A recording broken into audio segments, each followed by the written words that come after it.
Hey everybody, it's Rob. I'm back. We're going to do another Proving Grounds practice walkthrough. This time we're going to do a machine called Exghost. It's a Linux box. It's rated as easy and worth 10 points.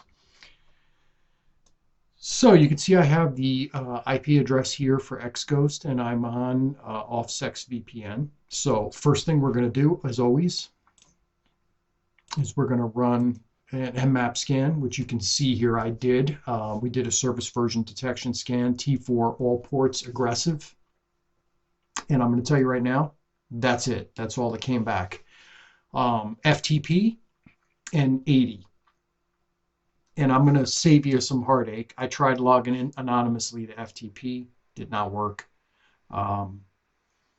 So there wasn't really anything, VSFTP, I look for exploits. 3.03 is not typically a version you can exploit with anything that I know of. It's usually a lower version. There's the VSFTP backdoor, but that's like version 2.3.4, I think. So I did what I would always do, and that is go to the website. Unfortunately, that's what you have. It's forbidden. So we don't have access to the website. So what we could do is do some busting, dir busting. So let's do go buster. And let's use the dir common.txt. We'll hit enter. There's not going to be a whole lot that comes back. I'm going to be honest with you. There is one thing that kind of gets you excited, and then you go visit it and all your hopes are dashed. There it is right there. I saw that uploads and I was like, ooh, pay dirt. So the problem with that is if you come over here and we go to uploads, it's forbidden as well. So just to be thorough, what we're going to do is we'll do go buster again, and we'll try and run it on the uploads directory just in case something kludgy is happening.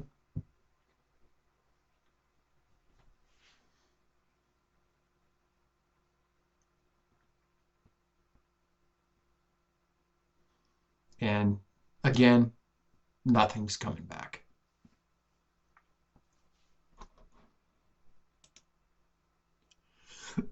Excuse me. So I was kind of stuck here because I even resorted to running a UDP scan on Nmap just because I wanted to see if I was missing anything. And there's nothing. So what we're going to do is I ultimately decided that I was going to do something that usually doesn't really work very well, and that's brute force the FTP. And to save you a lot of watching me stare at a Hydra screen, I'm going to tell you this. I tried using the RockU list and the common username, Unix usernames. It was just taking way too long. I like the RockU list and I tend to default to it, but ultimately I think I need to start with some smaller lists. I need to get into the habit of trying some smaller lists. So I figured, well, let's try something different. And I looked up on sec lists. There's a FTP better default pass list. It's a set of credentials. It's actually on the Kali machine already. You just got to go to user share sec lists passwords default credentials, and it's in that directory there.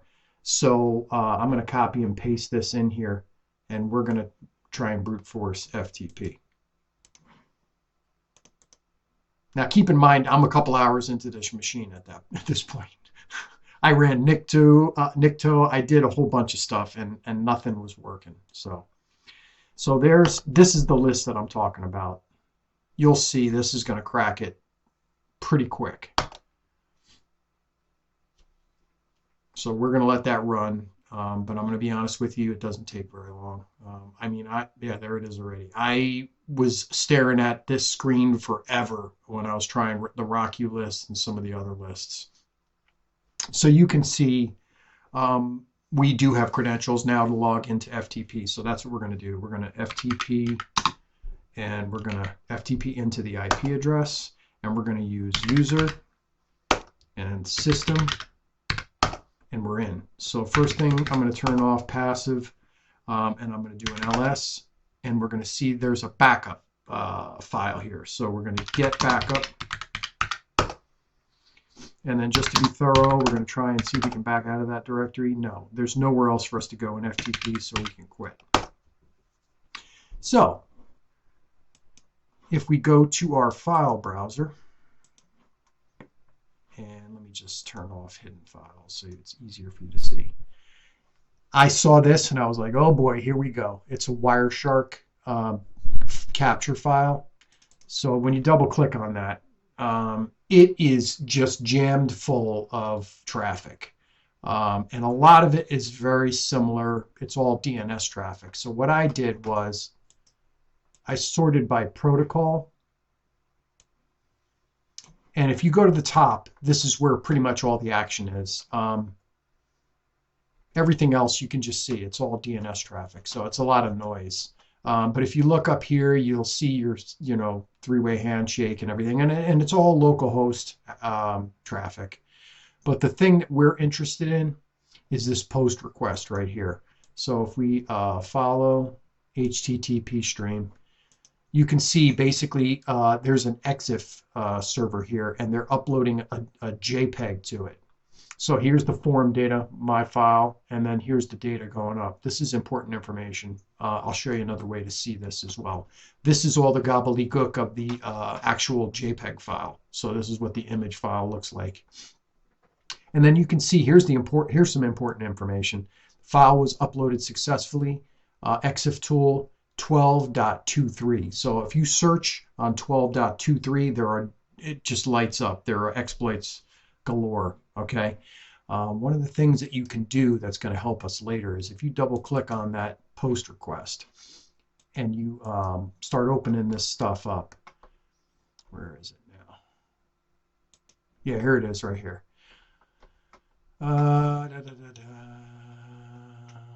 You got to open all of it up, unfortunately. So it's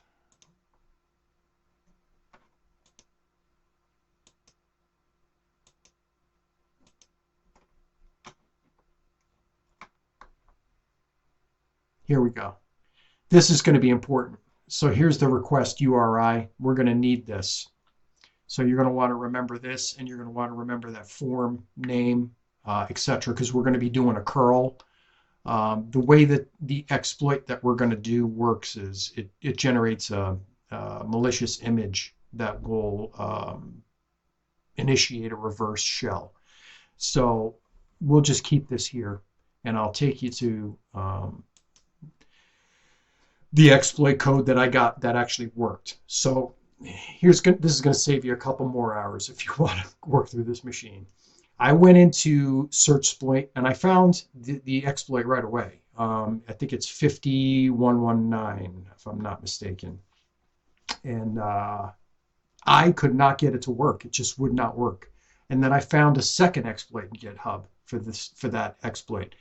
And that one would not work. Then I finally found this one, and this one barked at me, said I needed to install a package. I installed the package and it worked on the first shot. Okay. So if you actually just go here and you type in EXIF 1223 exploit, it brings up the exploit DB one and at the top. So it's 5911. Apology. I could not get this one to work. I don't know if this guy's doing something, has updated this in any way. I didn't do a line by line analysis to see, but this one worked for me. So it may work for you. So what we're going to do is we're going to click on this. We're going to click on raw. Oops, what did I do? Just go back, make sure I'm in the right spot. We're going to click on raw.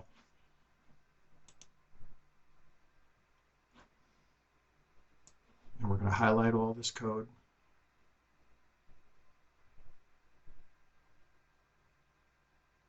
Okay. We're going to copy it. I'm going to come to open up a terminal. We're going to do make dir. I'm going to call the directory 50.911 because that's the exploit. So cd 50.911. That's the exploit DB number. All right, so now we're going to do nano exploit.py. We're going to paste the code in.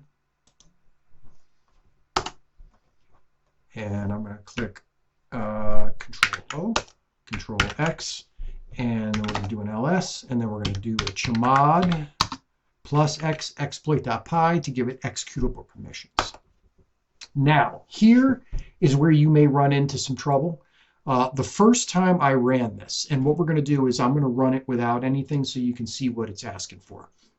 But the first time I ran this, so you would just do Python 3 exploit.py, and it comes up with what's required. So if you look here, there's a bunch of options, and the one that I don't know what these other ones do, but the one we're interested in is the reverse shell mode. So what this essentially is going to do is we're going to run it using the TAC-S with our local IP address, which is our attack machine, and the port we want to listen on. So it's going to be the port that we want the reverse shell to connect back to. So what this is going to do is create a malicious image that we're going to upload via the curl command to this EXIF server. Okay, and when we do, it's going to process that image and it's going to initiate the reverse shell. Okay, now the first time you try and run this, you may get an error.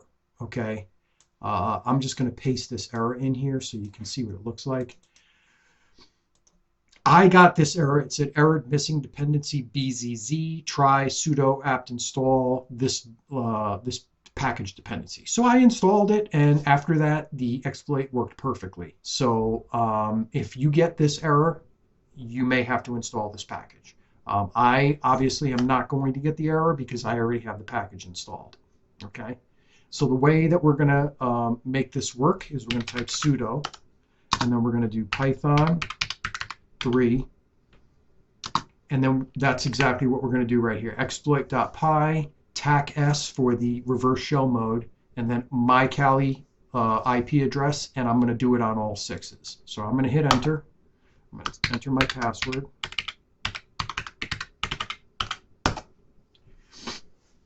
And it's going to go through creating that malicious image for us. Okay, so now if we do an ls, we have that image file there.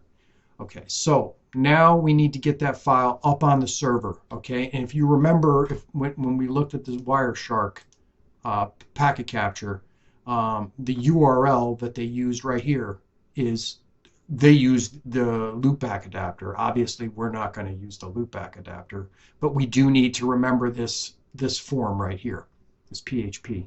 Okay, and there's going to be two arguments that we're going to use with curl. One is TAC lowercase v for verbosity, and the other one is TAC uppercase F, and that is essentially the form. Okay, remember I told you about the name and the content.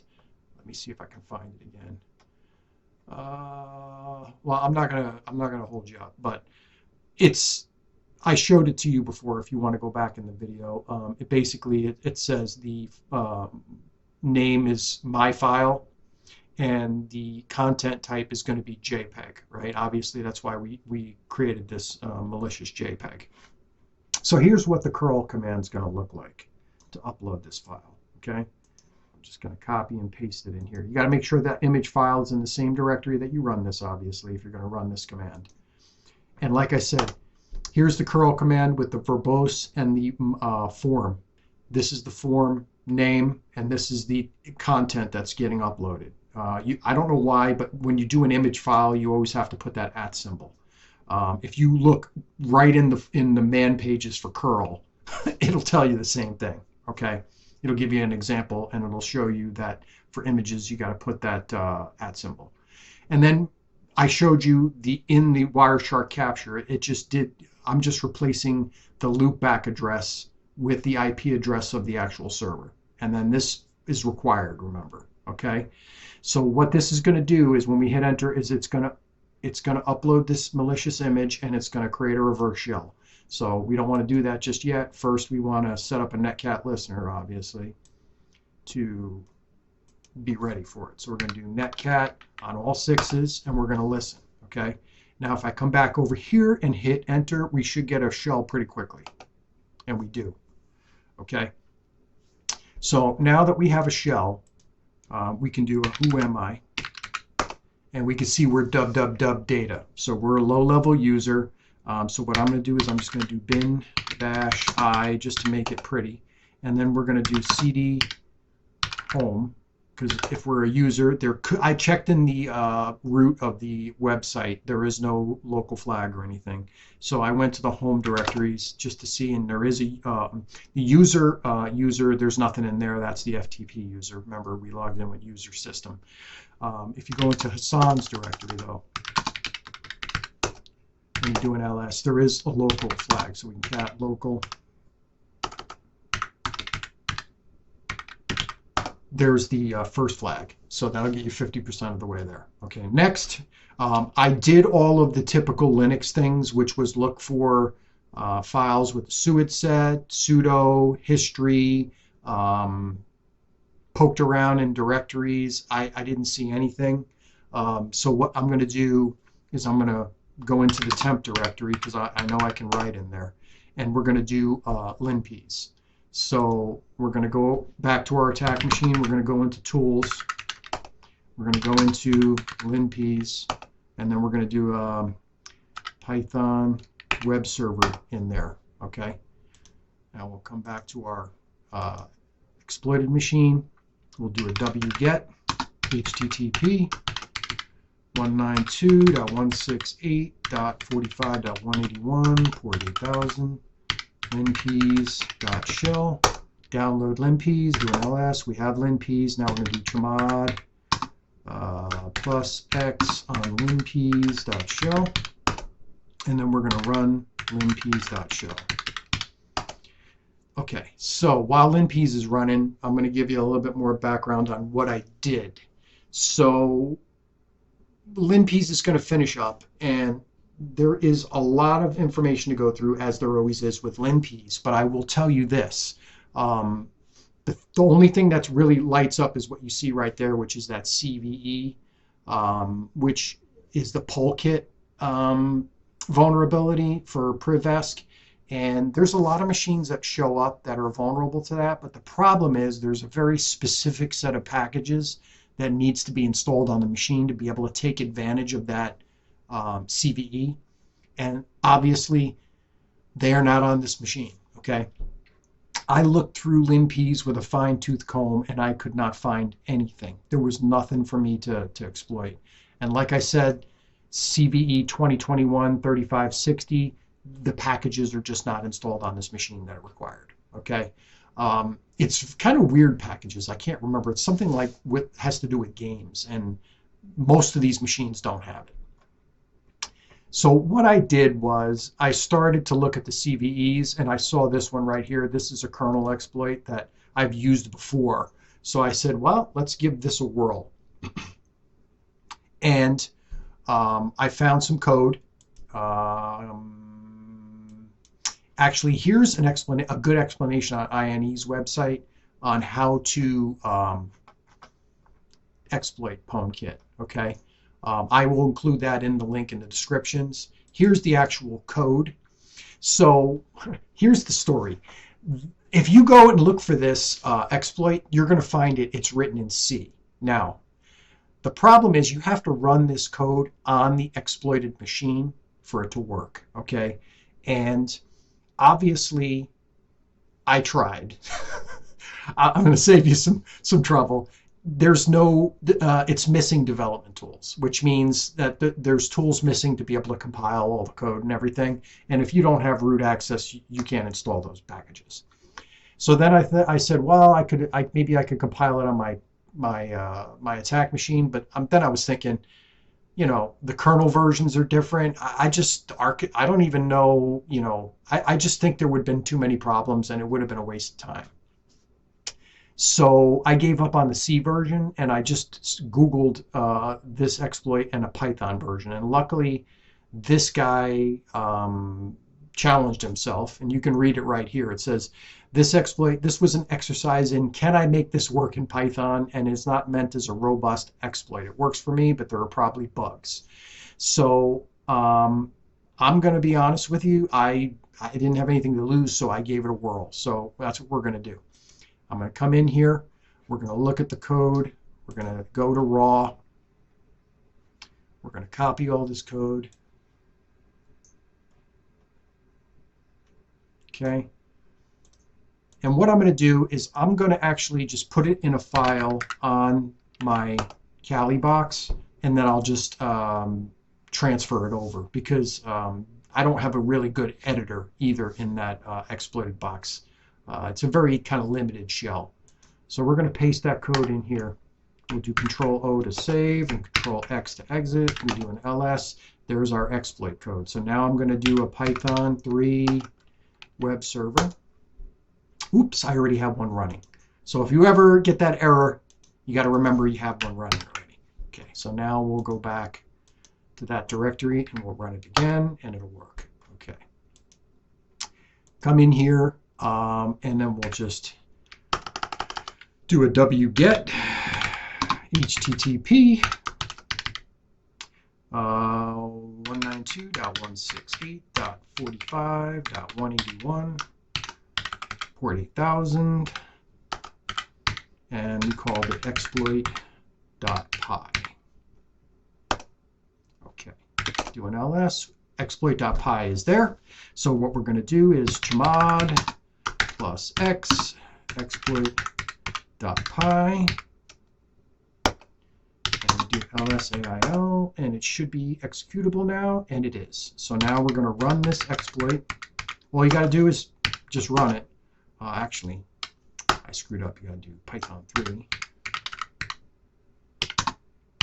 exploit.